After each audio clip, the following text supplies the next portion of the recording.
حضرت بشر آفی رحمتullah علیہ سے سارا زمانہ پیار کرتا تھا. بغداد کا ایک تاجر کہتا ہے مجھے نہیں بابا اچھا لگتا تھا. ہمارا اپنا اپنا ذہن ہے نا, ہم کہتے ہیں میں نے جدھر ساری دنیا جا رہی ہے وہاں نہیں جانا.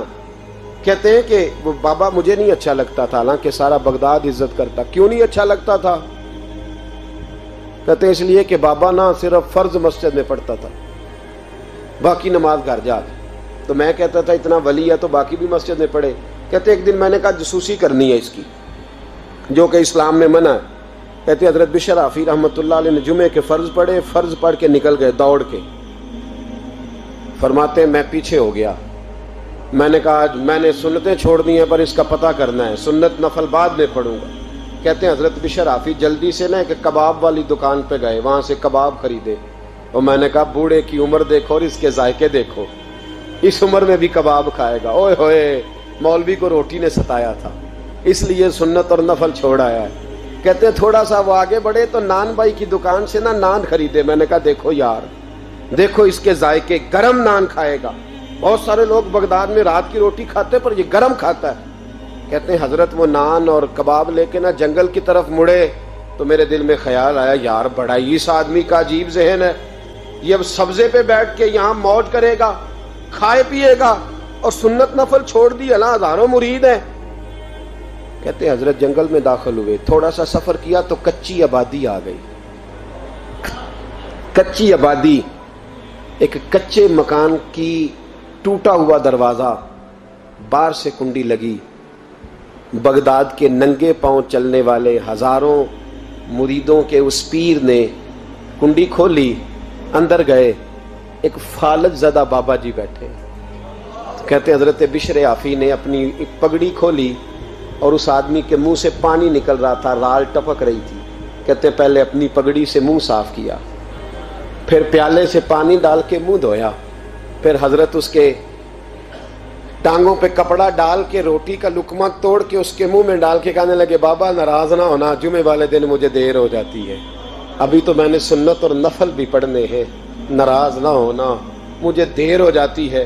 کہتے ہیں وہ بابا رو پڑا اور کہنے لگا بشر یار 14 سال ہو گئے تو روز آتا ہے.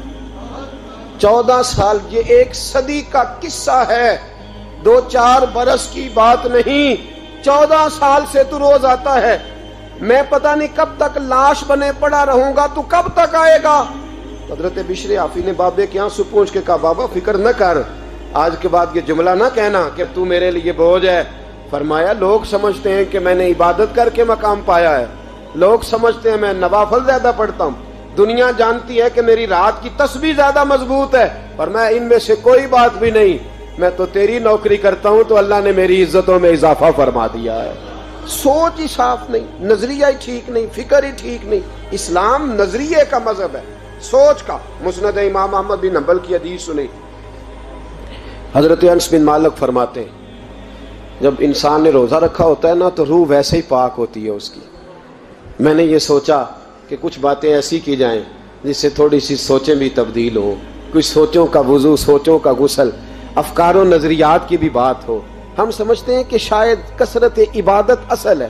اقبال کہتے ہیں یہ ذکر نیم شبی, یہ مراقبے, یہ سرور, تیری خودی کے اگر نگہباں نہیں تو پھر کچھ بھی نہیں. تیری خودی کے اگر, اور پھر عام چیز نہیں کہا یہ ذکر نیم شبی, سویرے سحری کا ذکر, یہ مراقبہ, یہ جو تو گھنٹوں اللہ کی یاد میں بیٹھا رہتا, یہ سرور. کہتے بے کیف عبادت نہیں, سرور والی. یہ ذکر نیم شبی, یہ مراقبے, یہ سرور, تیری خودی کے اگر نگہباں نہیں, اگر تیرے نظریے کو نہیں بدل سکے, تیری سوچ نہیں بدل سکے, تیرا ایمان مضبوط نہیں کر سکے, تیری خودی کے اگر نگہباں نہیں تو پھر کچھ بھی نہیں.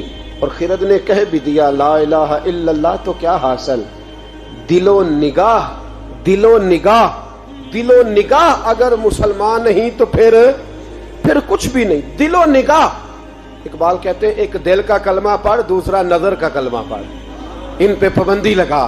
دل و نگاہ اگر مسلمان نہیں تو پھر تو کچھ بھی نہیں, کچھ بھی نہیں. حضرت انس بن مالک کہتے ہیں میں حضور کے پاس بیٹھا تھا, حضرت عبداللہ ابن عمر بھی بیٹھے تھے, کوئی بات ہو رہی تھی, ایک حجرے میں بیٹھے تھے, دروازے پہ دستک ہوئی. مسند امام احمد میں حدیث ہے نبی پاک علیہ السلام نے فرمایا انس دروازہ کھولو، دروازے پہ وہ بندہ ہے جس کو اللہ بغیر حساب کتاب جنت عطا فرمائے گا، وہ بندہ ہے دروازے پہ۔ حضرت انس بن مالک کہتے ہیں میں نے دروازہ کھولا تو بندہ دیکھا، غریب سا ایک انصاری صحابی، اور بندہ بڑا سادہ، وضو تازہ کر کے آیا ہے تو پانی کے قطرے داڑھی سے بہہ رہے ہیں، اور چمڑے کے جوتے اس نے لپیٹ کے نا تو بغل میں چھپائے ہوئے، آ کے اتحیات کی حالت میں بیٹھا، حضور سے دو چار باتیں کی، چلا گیا۔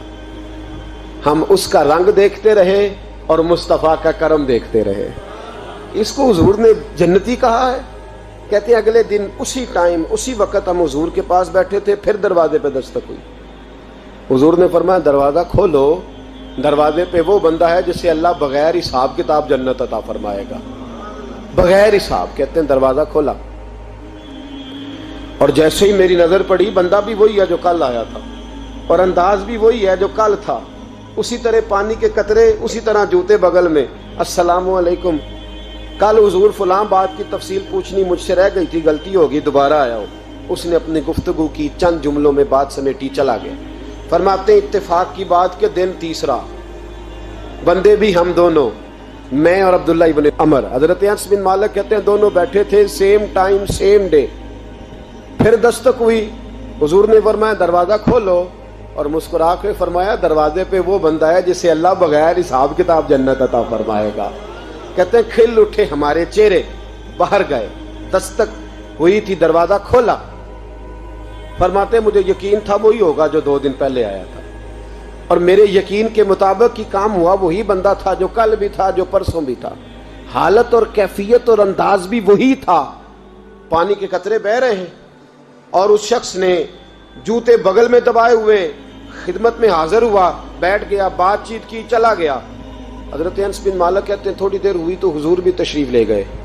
حضرت عبداللہ ابن عمر مجھے کہنے لگے یار ویسے کتنے اس کے نصیب ہیں، کتنے نصیب ہیں، کوئی آیا لے کے چلا گیا، کوئی آیا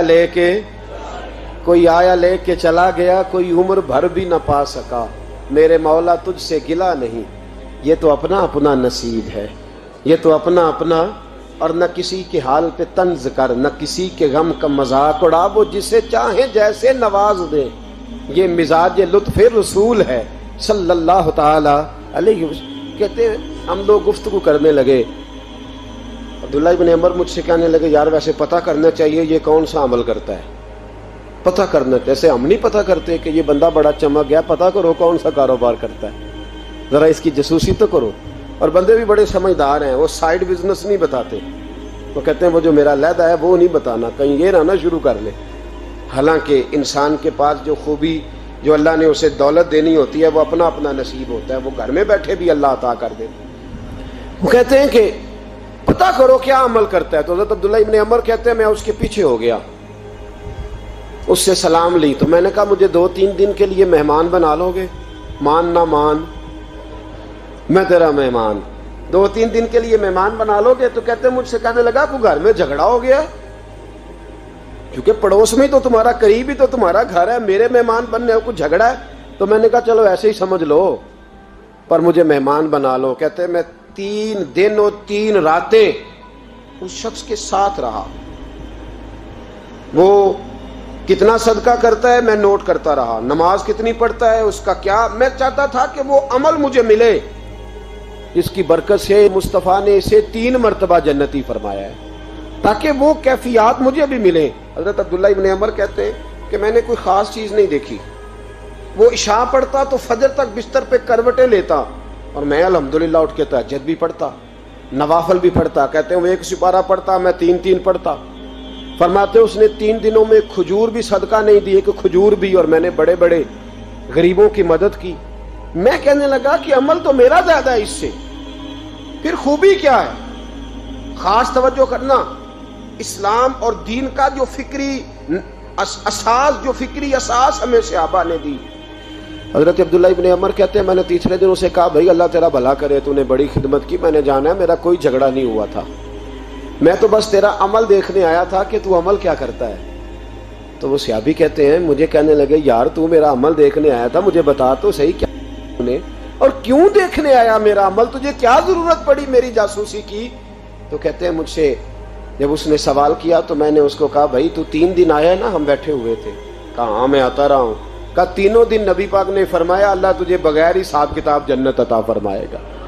تو میں چاہتا تھا کہ میں ذرا جاسوسی کروں، ذرا دیکھوں، کھوج لگاؤں کون سا ایسا عمل ہے، آپ بھی ذرا دھیان دیجئے گا، کون سا ایسا عمل ہے، حالانکہ تو عشاء پڑھتا ہے اور اٹھ کے فجر پڑھتا ہے، میں تہجد بھی پڑھتا ہوں، تیرا سپارہ 1 ہے میرے 3 ہے، کون سا ایسا عمل ہے جس کے سبب تجھے جنت ملے گی؟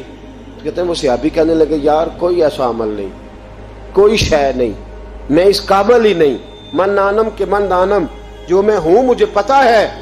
کہا پھر کوئی بات تو ہوگی، تیری مہربانی بتا دے، میں نے 3 دن 3 راتیں محنت کی ہیں، بتا دے۔ کہتے ہیں وہ کہنے لگے اگر تجھے بتاؤں نا تو پھر سن، میں جب رات کو سوتا ہوں تو اپنے دل پہ نظر ڈالتا ہوں، اور سویرے جب اٹھتا ہوں تو پھر اپنے دل پہ نظر ڈالتا ہوں، موبائل پہ نہیں، کنجی پہ نہیں کہ چابیاں کدھر ہیں، بٹوے پہ نہیں، میں رات کو سوتے ہوئے بھی اپنے دل پہ نظر ڈالتا ہوں، سویرے اٹھتے ہوئے بھی میں سب سے پہلے اپنے دل پہ نظر ڈالتا ہوں۔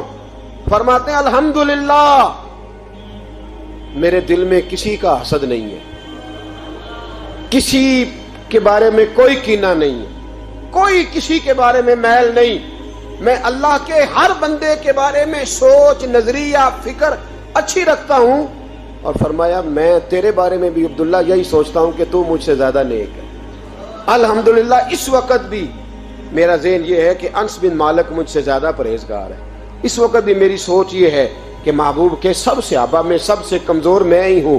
نبی عبداللہ ابن عمر کہتے ہیں میں نے اس کا ہاتھ چوما، میں نے کہا سمجھ آ گئی ہے، تیرا نظریہ، تیری سوچ پکی اور سچی مسلمان ہے، تو دل اور روح کا مسلمان ہے، تو نظر اور روح کا مسلمان ہے۔ یہ سبب ہے کہ اللہ کے رسول نے زمین پر چلتے ہوئے بھی تجھے 3 دفعہ جنت کی بشارت عطا فرما دی۔